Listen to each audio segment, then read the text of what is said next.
Hello, hello, beautiful earth angels. I'm Elvia Rowe, founder of angelsteach.com, and welcome to the season of light and December messages from the angels. It's interesting, I usually film this during the day, and I don't know, we're having a storm here. It's rainy outside, windy, and it just felt like a really good time to get cozy and do this now. So our theme for this month is holiday based. I don't want to say it's religious based because, I like to look at it as a season of light. And honestly, it was a huge awakening for me when I realized that it's the winter solstice that really touches my heart and makes me come alive spiritually. Like, it's a really sacred time in our household when we reach that darkest time of the year and are invited to go in and really dig deep for the light that is, of course, there. So the theme is, I was guided to choose some holiday wreaths. And the beauty of this is that it's a great example of how you can take something that's very similar, right, a wreath, and look at 3 or 4 different versions of them or more and come up with different messages. It really gets at the nuances of angel communication. So I felt like it was a obviously festive and appropriate theme, but also is a great teaching opportunity as well. I do want to say from the start that I actually went to a place yesterday to take pictures of wreaths, and it was just like a no-go. The wreaths were just totally uninspiring.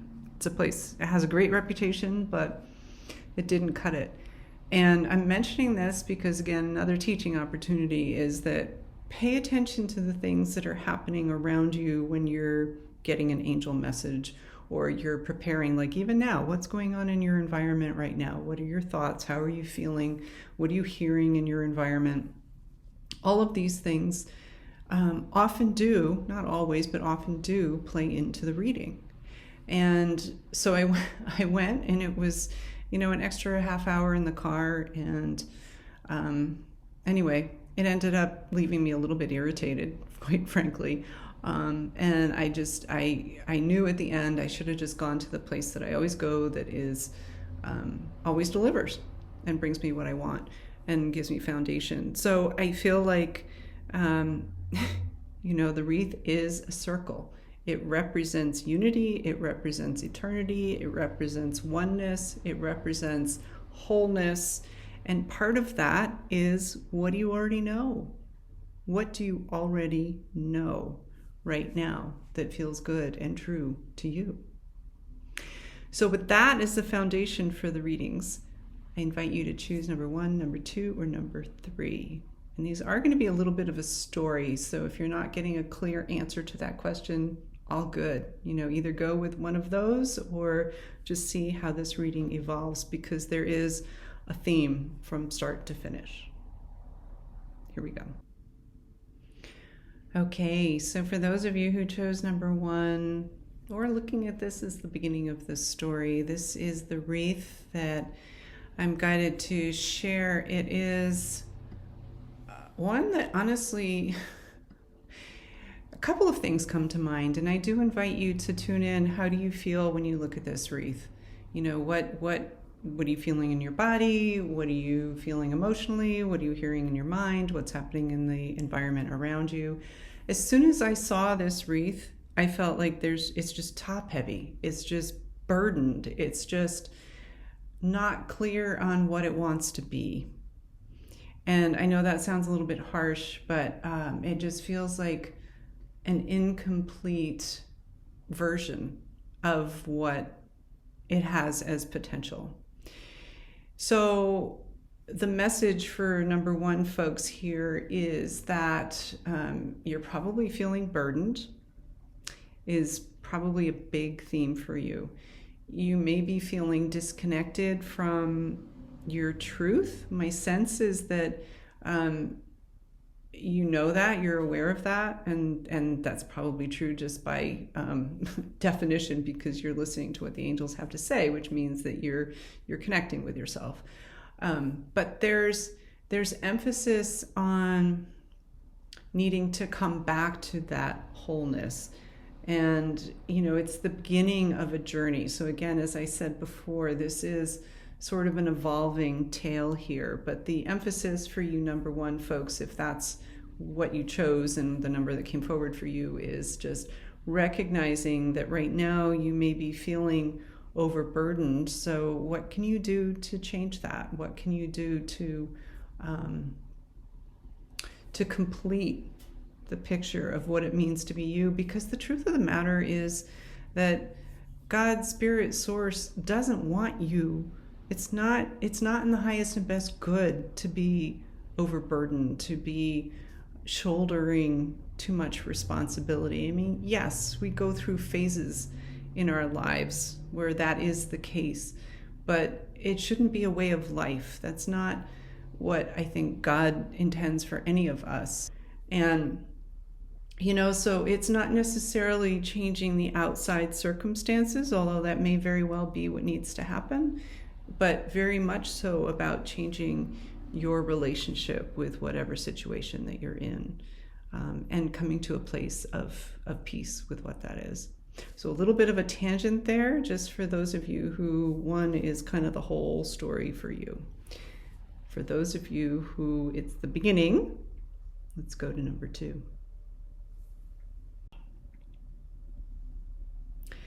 So this is the wreath for those of you who chose number 2, and continuing that story. You will notice that there is in the top right corner a bird. I'm very taken by this bird, because this bird is perched on this snowflake ornament, and it's hard to see. It's sort of hidden, it's sort of tucked away. This wreath is lovely, and it also feels a little bit incomplete. It feels like that bird doesn't totally feel permission to sing its song, to tell its story. It feels there's this growing vibrancy. So again, this is like a progression from that first wreath, taking from that need for wholeness to starting to recognize that there is a song to be sung, starting to recognize that there is that beautiful bow is a gift that you were given, and it's in the past position, so it's something that you came into. My message is that it's something you came into this lifetime with, and yet it's not totally whole yet. So what that means, if you're just about number 2 and not about the story here, is really asking, and actually no matter what, asking, what is it that needs to be sung? What is that gift that is here for you to bring to the world that, maybe you've needed to hide a little bit. Maybe you've needed to understand that gift a little bit, and maybe even integrate parts of yourself to get to the point of being able to sing that song. But, that's going to be unique to you. But understanding kind of your relationship with your song, your relationship with your gift, and it is a relationship, is important. Do you feel comfortable with the gifts that you're here to offer? Are you comfortable with the song that you're here to sing? And if not, there's a great opportunity to do some healing work, and ask your angels to help you with that. And if you are, then how can you get that out there? What's your next step? Because our world certainly needs us light seers singing our song. So I'm going to bring us now to number 3, because it really is an extension of this wreath. And there's so much that's similar here, except you'll notice that the bird is no longer a part of the story, because it feels like and I say singing, there's so much about the throat chakra here, right? Because of the turquoise, and the turquoise is throughout this wreath. This wreath feels so complete. It feels so whole. And it's like the bird doesn't feel really relevant anymore, because the song is being sung. It is you. It is all of your expression and what you're bringing to the world. And so there's this total sense of wholeness, and I'm hearing unity in what you offer to the world. In other words, sometimes I get these flashes, and translating it is a little bit fun, but what I'm feeling is that what's meant by you bringing unity is that when you walk into a room, you're somebody who brings people together, who makes everybody feel welcome and comfortable and loved. And it doesn't matter what their political beliefs are, their religious beliefs are, their skin color, their gender identity, any of that. It doesn't matter, because you're just welcoming everybody. You're bringing all the souls to the table. And this is reminding me, it's so funny, the tangents the angels sometimes take us on. Jamila Jamie, who is in Angels Teach Land and also does a lot with human design, she just recently rescued a field mouse. And so we were meeting the other day, and it's like, so what are you going to do with this field mouse? And she's like, well, I guess I got another pet. So, we joke that she has a soup kitchen because she has cats that live outdoors and raccoons, and she's just like St. Francis in a little earth angel body. But that's the spirit that I'm talking about, is just welcoming everybody to the table, and that's the gift. Now, of course, there are specific gifts that, we're all here we've incarnated to offer the world, but the gift of love that is offered to everyone and anyone, and to ourselves, most importantly, is the greatest gift that we can offer the world. And I prioritize loving the self because we can't completely love the people outside of us until we love ourselves.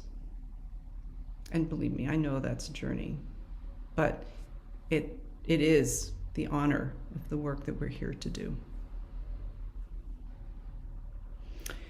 So to just wrap that up with a bow for those of you who chose number 3 and went straight to this reading, if you chose this number and it's the one that's underscored for you, you have everything you need.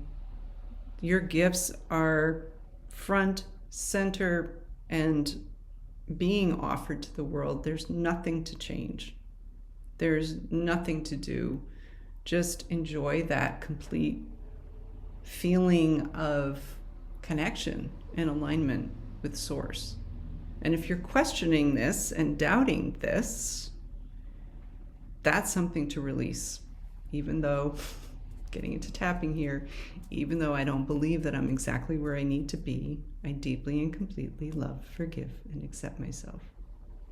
That's actually a really good tapping exercise for anyone to do, is that right there, because, when we fight the present moment, we're just fighting ourselves. We're just fighting the flow. And, it reminds me of, what happens when somebody's drowning. The worst thing, that can happen is that they fight being saved and create more struggle.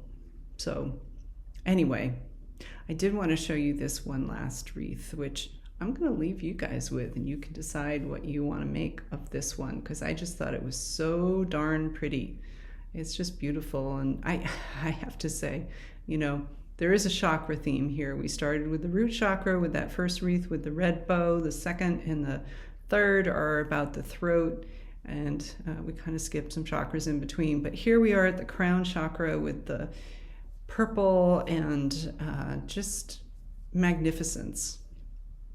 So with that, I wish you all a beautiful, beautiful, blessed, happy holidays. Much love to you and yours. And I will be back mid-January. It's not going to be first of the year. I don't think I'm going to have a chance. I'm going to do a Wheel of the Year spread that I do every year, but it's actually pretty time consuming. So I'd love to do it. It just takes a little bit of time. So it's probably going to be mid-January. I will be back with more for you. Be well. Be blessed. Bye.